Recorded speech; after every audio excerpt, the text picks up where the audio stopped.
So typically a hackathon is a problem-solving coding challenge where you bring people together to look at a problem and then create or write software that allows them to solve it. Now, incidentally, in the cybersecurity terrain, we call them capture the flags. I know there's hack in the name, but in cybersecurity, usually when you say hackathon, you're not referring to the same thing as the capture the flag.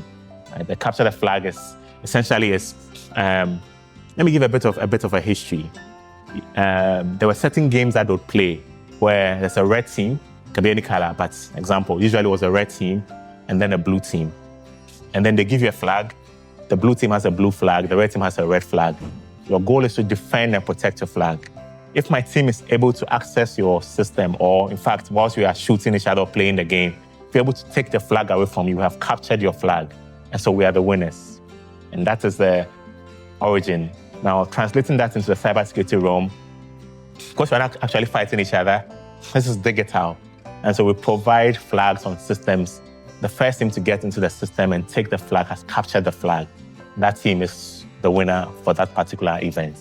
And that is the basis of capture the flag. So simply in cybersecurity terms, just accessing computer systems or vulnerable systems and attempting to get something that shows that you've gained access to the systems, and that is the flag. So for these capture the flag types, we try to not make it stale or static.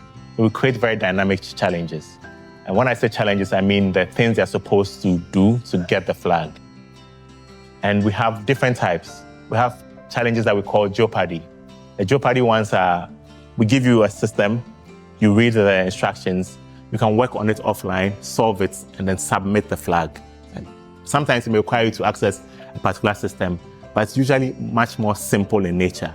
It also is pretty dynamic. So we have things like cryptography, we have things like web application challenges, we have things like network forensics, reverse engineering, etc. But that's one category of challenge types. And then we have the king of the hill, like you mentioned.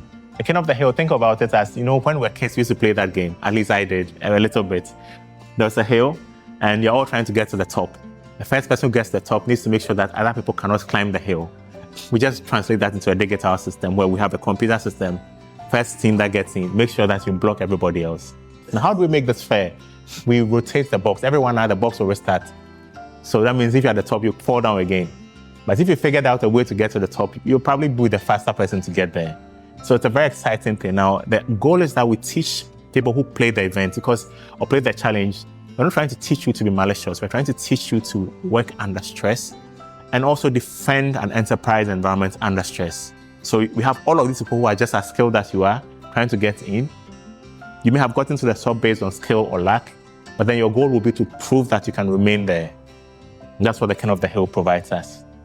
We also have a challenge type called red versus blue, which gives you a system that you have to protect whilst attacking the other team's systems. And so the other team is trying to break in. Yeah, your goal is to protect the system whilst you're also attacking the other team's system. Now, say this, the world has gotten to the stage where most countries are building cyber armies. Why are they doing that? Because they've understood that the digital realm is where war is going to be. Well, it's not the only place, but kinetic war and combined with breaking into the digital systems is the way to go. So, for example, if they're able to shut down the internet in Ghana, we can't communicate amongst each other. How is the military going to coordinate with other military bases, right? So they're building people who can actually infiltrate your systems and do that. And it's happening with like Ukraine, Russia, where they break into the Russian system, the Ukraine system, turn off the power and affect them before they even start fighting, right?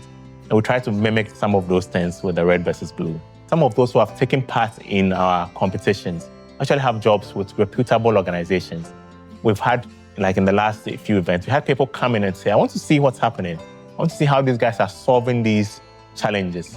Because we go back to our enterprises and some of those challenges are there. And these boys and girls are solving these challenges. So we know you can do it. You've proven it under high pressure environments, under 48 hour, 24 hour, where you have not slept. If you can do it then at this age, then you can do it when you're employed also.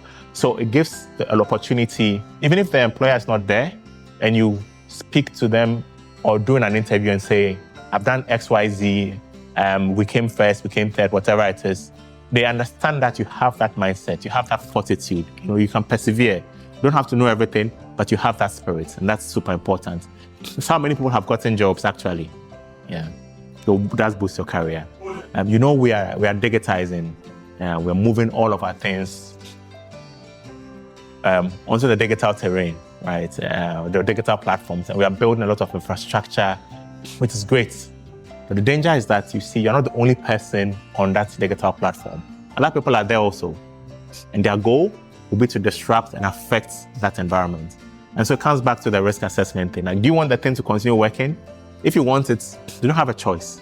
You need to check, make sure it's safe, and you have to protect it. It's the way you buy a house. Nobody tells you, you're not a security person, but you put a door there, you put a lock there, right? You put a gate, why? Because you know that you're not the only person in the neighborhood. And that's what it means for the digital system. So we have to invest in that. We cannot afford not to. We are starting on a good note with things like this, right? We need to expand it more. We need to go to those who are coming up. This could be, like I said, a career path for many people. They don't know it exists. Like during my time, I didn't know it existed. I was just doing stuff until I realized some people will pay me to do this, right? And who's the one who said this, that if you can do something very well, don't do it for free, right? I mean, of course, you take that with a grain of salt. But essentially, if we can go and we can teach and we can introduce people, it doesn't have to be at a high level. Just let them understand what's happening. People will gain their interest. They may pick up that interest later on down the line, but it allows them to be able to build their capacities towards a particular end. I travel, I do things for other people in other places, and I see how they're grooming their people. I've gone to places where there's a whole university, right, with hundreds and hundreds of students. That's all they are doing, just teaching them cybersecurity. And you can't compete with them if you haven't started, right? And so it's very important. We need to be intentional about it. That's the way we can fill those gaps, because we have them. Ghana has a lot of issues, like every other country, and they're filling their positions with people who can help at least watch, protect, right? And we are not doing enough of that, but we can't start doing that. One of the things, you need to get people who are ethical. Those who are here are not criminals, otherwise they will not be here, right? They want to show what they can do and they want to learn. So all of this is a learning process for all of us, myself included, all right? And so this is the place to look out for the best of talent. I've met some people here that I'm actually working with who are extraordinary. I didn't know them until I met them at events like this. And so definitely, if you're looking for good people, come to these events. We're going to do more of them. We'll do more challenging ones, so you get more people with more skills. The culture affects the way they do things. I mean, it's the same digital platforms, etc. But you can see a lot of cultural feeding into the way they're approaching the challenges. Even the way they discuss among themselves, right? The way they collaborate and all of that, you see a lot of that. And so we are seeing a very unique approach to things. Those who are a bit laid back, they'll get there when they'll get there, etc. And their use of artificial intelligence has been one of the biggest, I think, things that we found, right? There's a heavy reliance on it, which is not a bad thing. We do encourage a balance, right? So that you actually understand what you're doing. And we have people like that. They have the skills, and they're combining that with technology to help them do the work. So it's been very interesting. BRC Tape has also been like a singular event. So we do that single event every year at a certain time. Now we realized that we're missing out on the people who were actually either didn't know about this thing, or were in places where they felt, okay, I would like to pick up the skills, but how do I pick it up? This question kept coming up constantly. And so we, some years ago, started a program called NEST. NEST is for Ethical Security Training. It's like a bird's nest also, right? Where we groom people, we train them every week, free of charge. And then we do these monthly events where we do things like this, right? So then we're building their capacity up until the final event. And this is irrespective of which region you're coming from. So this year we have people from Cape, from UCC, we have people from Accra, we have people from Takwa, from UMAT, etc., right? That we're actually doing this thing with. And so this year we're going to do what we call a NESTCon, right? It's beyond just the CTF itself. It's going to be a conference. It's going to be workshops. It's going to be training. There's going to be exhibitions, etc. There'll be a population or a group of people that you can come and consolidate with. There'll be things for participants and things for the public to actually do and learn about, right? We'll have experts, then all of that. And then we'll have the competition also. So it's something for everybody. And we're looking to do that maybe in October or November this year. Right? They have to take it more seriously than they are taking them. Some of them do, but many of them do not. Some of them also don't know that they need to do these things and do it well. They're waiting for something bad to happen, and you don't want that because then you are being reactive. And so we do encourage them to support these initiatives because the people that you've helped bring up are the people who will protect you later on.